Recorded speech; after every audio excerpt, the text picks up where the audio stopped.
सबसे पहले मैं ये जानूंगा कि ये कौन है, ये कार्मिक सचिव प्रवीण टोप्पो का फोटो आपने क्यों लिया हुआ है? कार्मिक सचिव प्रवीण टोप्पो जो है, यही जो है हम लोग का वैकेंसी को बार बार टाल रहे हैं। वो जानते हैं कि इस भर्ती प्रक्रिया में सेटिंग नहीं चलती है, इसीलिए इस वैकेंसी को रद्द कर दिए। इस बार सीएम सर से भी मिले थे 2 जुलाई को कैबिनेट मीटिंग में, तो बोले कि हमको तो पता ही नहीं।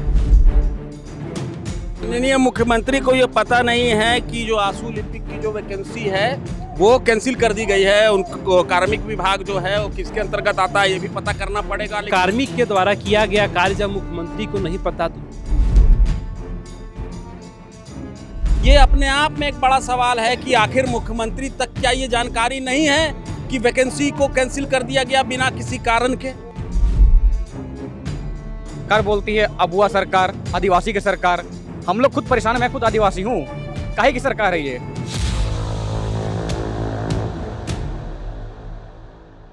देखिए, इस वक्त हम एक बार फिर जयपाल सिंह स्टेडियम के बाहर मौजूद हैं और सुबह से ही हमने तमाम अभ्यर्थियों की बात आप तक पहुंचाई। विभिन्न एग्जामों में जो शामिल हुए अभ्यर्थी, उनका दर्द आपको हमने दिखाया, बताया कि किस तरह से धांधलियां हुई है नौकरी देने में, और पिछले 26 साल से लगातार यही सिलसिला जारी है। उसी कड़ी में एक और नौकरी है, उसके बारे में भी डिस्कस करेंगे। काफ़ी छात्र हैं जो कि इससे लेकर के परेशान हैं। वो नौकरी है सचिवालय आशु लिपिक भर्ती परीक्षा और एलडीसी भर्ती परीक्षा। ये आप देख सकते हैं कि ये बिरसा युवा मोर्चा झारखंड के बैनर तले ये अपना आंदोलन कर रहे हैं और कई छात्र हैं। इनका कहना है कि पिछले 26 साल में पहले परीक्षा जो है वो 16 साल के बाद हुई और दूसरी परीक्षा जब हुई तो लगातार वो कैंसिल होते गई और उसका कोई वो नहीं है, बताने का नहीं हो रहा है। इनके पास कोई जवाब नहीं है कि क्यों ऐसा हो रहा है। छात्र हैं, हम इनसे बात करते हैं और जानते हैं कि क्या कुछ ये कह रहे हैं।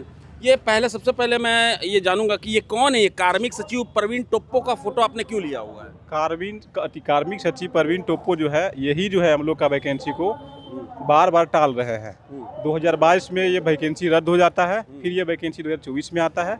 इसके बाद ये टाइम पास करते जा रहे हैं। वो जानते हैं कि इस भर्ती प्रक्रिया में सेटिंग नहीं चलती है, इसीलिए इस वैकेंसी को रद्द कर दिए। वो जिसमें सेटिंग चलती है, सीजीएल हो गया, जेपीएससी हो गया, उसको लेती है क्योंकि उसमें पैसा चलता है। आशु लिपिक यानी कि स्टेनोग्राफर है, तो ये तो आपको टाइपिंग, शॉर्ट हैंड वगैरह ये सब आपको करना होगा। जो टैलेंट होगा, जो लड़का जो करके आएगा, उसी को ही ये नौकरी मिलेगी। इसी बेसिस में आप कह रहे हैं कि इस नौकरी में सेटिंग नहीं चलती है।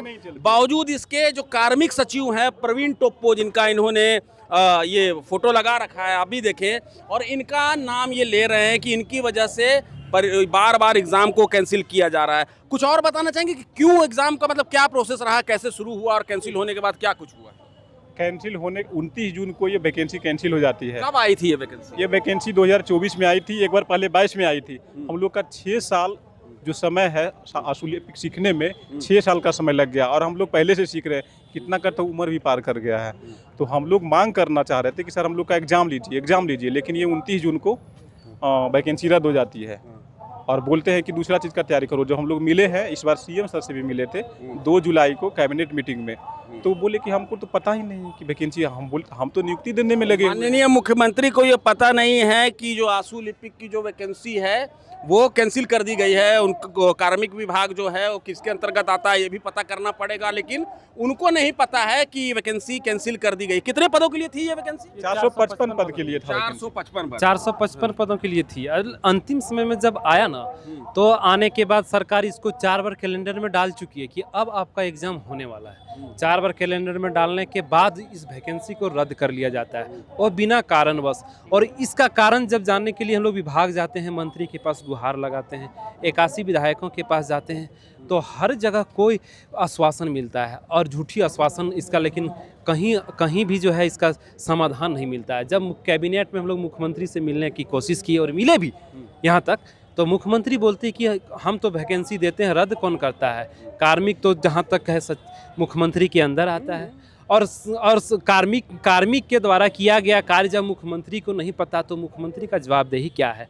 मुख्यमंत्री, बहुत बड़ा सवाल है ये कि कार्मिक की जो जिम्मेदारी है उसके जो मुखिया होते हैं वो मुख्यमंत्री होते हैं, और जब ये वैकेंसी कैंसिल हुई तो मुख्यमंत्री हेमंत सोरेन से ये मिलने गए और इनका कहना है कि मुख्यमंत्री हेमंत सोरेन ने ये कहा कि हम तो वैकेंसी देते हैं, कैंसिल कौन करता है?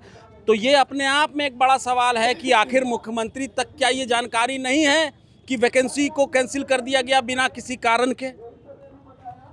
अब रद्द तो कर दिया, रद्द करने के बाद जो है क्या कहते हैं, मुख्यमंत्री से हम लोग गुहार करते हैं कि आप जिस वैकेंसी को निकालते हैं उसमें एक बच्चे नहीं, झारखंड के लाखों लाख 2 लाख से ऊपर अभ्यर्थी डालते हैं। आप 2 लाख नहीं 2 लाख परिवार का आप बर्बाद कर रहे हैं। 2 लाख परिवार जो है इसी इंतजार में था कि इस वैकेंसी को आप पूरा करवाइएगा और तैयारी किए थे। और हमको समझ में नहीं आता है कि 100% झारखंडी जिसमें रहता है और क्या कहते हैं जिसमें स्किल बेस्ड रहता है, जिसमें सेटिंग गेटिंग नहीं चलती है, वही वैकेंसी रद्द क्यों होती है, बाकी वैकेंसी क्यों होती है। सरकार से पूछना चाहते हैं क्या आप सिस्टम आपके अंदर नहीं है क्या आप इसमें सुधार नहीं कर सकते हैं, या फिर आपने जानबूझ के आंख बंद कर लिया है? इसका जवाब दें मुख्यमंत्री। आप बताएं, इसमें आप लिख रहे हैं आंसू लिपिक के आदिवासी छात्र पस्त, सरकार मस्त, क्या कहना चाह रहे हैं? क्योंकि ये लिखने का कारण ये है कि हम लोग बहुत बार भारी संख्या में हम लोग कैबिनेट के पास जाते हैं ताकि मुख्यमंत्री से मिलने के लिए, कार्मिक सचिव के पास जाते हैं। हम लोग ऑब्जर्व किए कि मैक्सिमम छात्र इसमें आदिवासी ही थे। मैं खुद खूंटी क्षेत्र का आता हूँ, दरवा विधानसभा मेरा गाँव पड़ता है, ठीक है, दरवा विधानसभा का अंतर्गत आदिवासी छात्र बहुत ज़्यादा इसमें है। और सरकार बोलती है अबुआ सरकार, आदिवासी की सरकार। हम लोग खुद परेशान हैं, मैं खुद आदिवासी हूँ। काहे की सरकार है ये? आदिवासी छात्र पस्त हैं, बिल्कुल पस्त हैं आदिवासी छात्र, इसमें परेशान हो चुके हैं हम लोग। नाम के लिए बस आदिवासी हम लोग सरकार चुन लिए हैं। तो झारखंड में आदिवासी कह रहा है कि वो पस्त हो चुका है, परेशान हो चुका है, और मुखिया भी आदिवासी है। आगे बात करते हैं।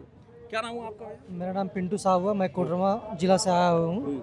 माननीय मुख्यमंत्री जी से निवेदन है कि आप अपने अधिकारियों पर लगाम पकड़िए। जिस तरह श्री कृष्ण अर्जुन का रथ पकड़े हुए थे और ज्ञान दे रहे थे, उसी तरह आप अपने अधिकारियों पर लगाम कसिए। नहीं तो यही होगा, ऐसे अधिकारियों के कारण हम लोग को आज स्टेनो लिखने के जगह में हम लोग को आज धरना देना पड़ रहा है। बस इसके जिम्मेदार यही अधिकारी है, क्योंकि हेमंत सोरेन ने हम लोगों को खुद कहा कि हम लोग वैकेंसी आपका कैंसिल हो गया, हमको पता ही नहीं, जबकि कार्मिक सचिव ही हैं और कार्मिक विभाग के हेड भी हमारे माननीय मुख्यमंत्री जी हैं। तो ऐसा कैसे हो गया? हम लोग को ये समझ में नहीं आता है कि क्या ये अपने मन से कुछ भी काम कर देते हैं, माननीय मुख्यमंत्री जी से पूछते हैं या नहीं पूछते हैं, और क्या सारे काम हम लोग को गड़बड़ करते। झारखंड में 3 तरह का खेला हो रहा है। पहला खेला ये होता है कि अगर वैकेंसी आती है तो उसकी परीक्षा होती है तो कोर्ट स्टे लगा देता है।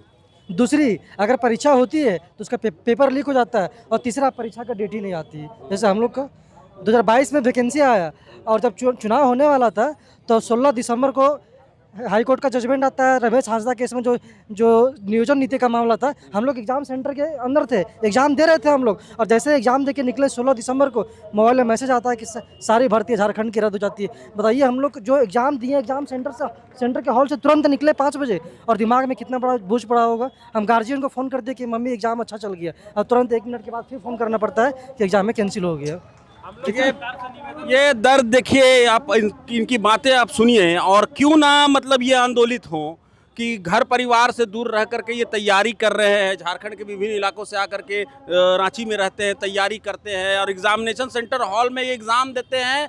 फ़ोन करते हैं घर में कि अच्छा एग्ज़ाम गया, उसके थोड़ी देर में पता चलता है कि एग्ज़ाम कैंसिल हो गया। कोई वजह नहीं बताया जाता है। मुख्यमंत्री कार्मिक विभाग के मुखिया होते हैं, उनको जानकारी होती है, लेकिन ये जब उनसे मिल जाते हैं तो मुख्यमंत्री कहते हैं कि मुझे तो इस बारे में कोई जानकारी नहीं है, मैं तो नौकरी देता हूँ, आपसे नौकरी किसी ने छीन ली। बावजूद इसके ये जो छात्र है, ये मुखिया जो हैं हमारे मुख्यमंत्री हेमंत सोरेन, उन्हें कृष्ण कह रहा है, और बता रहा है कि आप कृष्ण बने और अर्जुन को बताएं कि किस तरह से रथ को आगे ले जाना है, सरकार को चलाना है। तो अब भी ये इनमें ये बात बाकी है। ये चाहते हैं कि सरकार जो है वो जवाबदेह बने, सरकार जो है नियुक्ति प्रक्रिया में ट्रांसपेरेंसी लाए, और इनको जवाब दे कि इनको नौकरियां क्यों नहीं मिल रही हैं, क्यों बार बार बिना वजह रद्द हो जा रही हैं नौकरियां। और ये टेक्निकल पोस्ट है, ऐसा कहना है कि इसमें इस तरह से धांधली नहीं हो सकती कि ये डायरेक्ट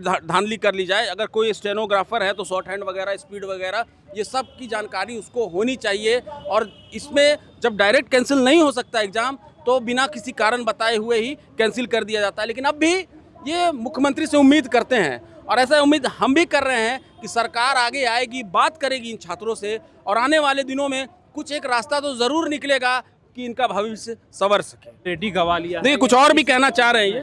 5 साल आपने इस वैकेंसी में ऑलरेडी समय गंवा लिया है, अब हम लोग किसी के लायक नहीं, इसलिए मुख्यमंत्री से कहते हैं कि 2026 के इस अंत तक में इस बहाली को निकाल के जो है 2026 में ही कंप्लीट करवाएं, वरना हम लोग किसी लायक नहीं बचेंगे। मुख्यमंत्री आप क्या चाहते हैं, यहाँ का युवा क्या करे? अब क्या हम लोगों ने हमेशा कलम पकड़ा है, और कलम की जगह अब मुख्यमंत्री क्या पकड़ाना चाहते हैं, ये स्पष्ट में जवाब दें, वरना इस्तीफा दें।